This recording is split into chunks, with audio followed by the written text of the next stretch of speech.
Hello and welcome to Samantha's Kitchen. Today we are going to make a chicken tikka curry. In my opinion, it's one of the best curries you'll ever have in your life. And we'll go through the ingredients now so that you can prepare it. I am making a 320 gram chicken portion, and what I've done is overnight I have marinated the chicken pieces in chicken tikka mix. I have used 1 tablespoon of this. I've also chopped 1 clove of garlic, 1 teaspoon of ginger, and then I have mixed that with half a cup of yogurt to get all the coating on the chicken like so.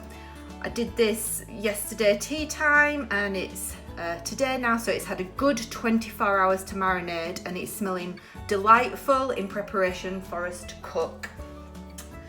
We'll cook this first, the chicken tikka pieces, but just so you prepare everything, I'm going to go through the ingredients with you. For the curry sauce itself, we have got 2 large onions chopped. I have 2 bird's eye chilies chopped. I have a tablespoon and a half heaped of ginger and a tablespoon and a half heaped of garlic. So for the spices, we have got some cumin seeds, some ajwain seeds. I don't know if that's the correct pronunciation, I apologise. We have a teaspoon each of them. We have half a teaspoon of black mustard seeds. We have a teaspoon of hot chili powder. We also have a tablespoon of cumin, a tablespoon of garam masala, and a tablespoon of ground coriander, and half a tablespoon of salt. Additionally, we will be using a pepper, and we will be taking a few of these tomatoes to add to the curry. And so let's begin. Also, this curry is quite saucy is this curry, so you can add lentils in it if you want, mushrooms, aubergine, courgettes, carrots, anything, you name it. You can even put in some cauliflower or broccoli. I'm going to add a tiny bit of mixed vegetables, a bit of store cupboard ingredients that I've got here, just to see how that goes. So let's get cooking. So I just wanted to show you a bit of a close-up of the chicken tikka marinade.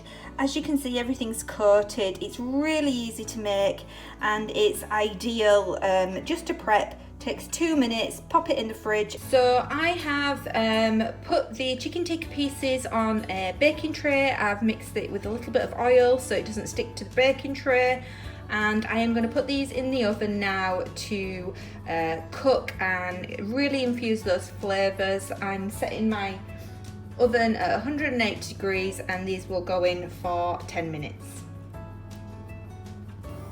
So while your chicken tikka pieces are in the oven, we're going to start and fry our onions. Now for this, because it makes quite a big batch of curry, we're going to add about 5 tablespoons of oil. Yeah, I know it's bad, but this is what gives you the infused flavour.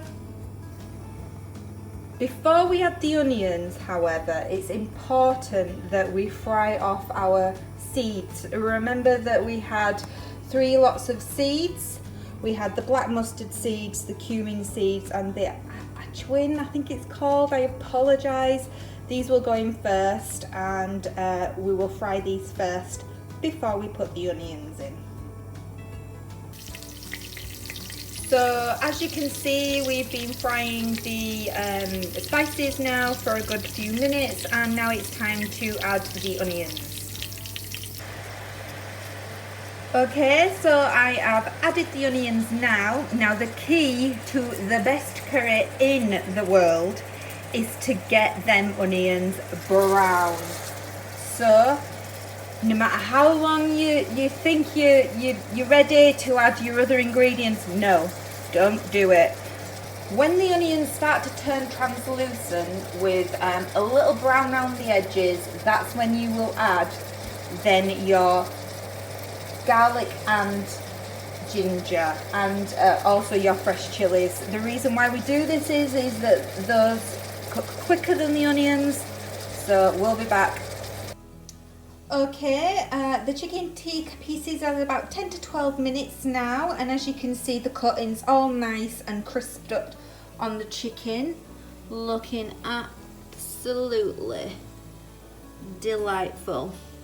We'll set this aside and leave to cool for a little bit, and this will go in a little bit towards the end of the curry. Okay, this has now been bubbling away for a good 10-15 minutes, and as you can see the onions are a lot more translucent and we have some browning around the onion edges, so it's time now to add the garlic and ginger and the chilies. So I've added the mixture now and I'm giving it a good stir in, making sure everything's mixed together, and we're going to cook this for another further 10-15 minutes until them onions are turning golden brown and this is all cooked down really nicely. This has been cooking a good 35 minutes now, and your onions once started white and full, and now they've really fried down and they have a beautiful golden colour. This is now time to add our spices all together. We're going to add it and probably cook it, I would say, for another good 5 to 7 minutes. So here goes. So I've added the mixture of spices and I'm going to give this a really good stir around, making sure that every single onion is coated with this lovely spice mixture, and we are going to cook this for another 5 to 7 minutes and then add our tomatoes and pepper. Okay, this has had that extra time now, and we're going to add our other vegetables and we're going to give this a good mix in, and now we are going to add half a cup of water. Okay, water going in, give this a good mix around, and we're going to cook this for about another 20 minutes. We're going to get that water all reduced, and then we can add our chicken then 10 minutes before we're ready to serve. I said that we were going to add some mixed vegetables in. I'm popping these in now and I'm going to give them a good stir around. Okay, this has been cooking now for about 10 to 15 minutes and we are now going to add our chicken pieces. Cook this then for a further 10 minutes, and for the last few minutes then we'll add our coriander. I'm using a big bunch of coriander, so I'll add the chicken now. Chicken has been added. This has the tikka coating on it. It's been cooked in the oven with a little bit of oil, and I'm just giving it a good stir around. How beautiful does this look? It is smelling absolutely delightful. Honestly, it's just like a restaurant style curry. You will never ever go wrong making this for your friends, family. It is absolutely out of this world. Imagine dipping in some chapatis or naans with that. Amazing. Just look at all those beautiful broken down onions. All those spices all infused. The tikka pieces are coated in a beautiful combination of spices. Yummy. So a couple of minutes before the end, I've added my big bunch of coriander. It's about a cupful. I'm going to stir this round, give it a couple of minutes, 3 to 4 minutes, and then it's ready to serve. And here it is. Beautiful. Amazing. Your friends, your family, oh, they'll love it. Please like and subscribe. Check it out. Let me know what you think. I hope you enjoy it as much as we do. Stay safe everyone. Bye.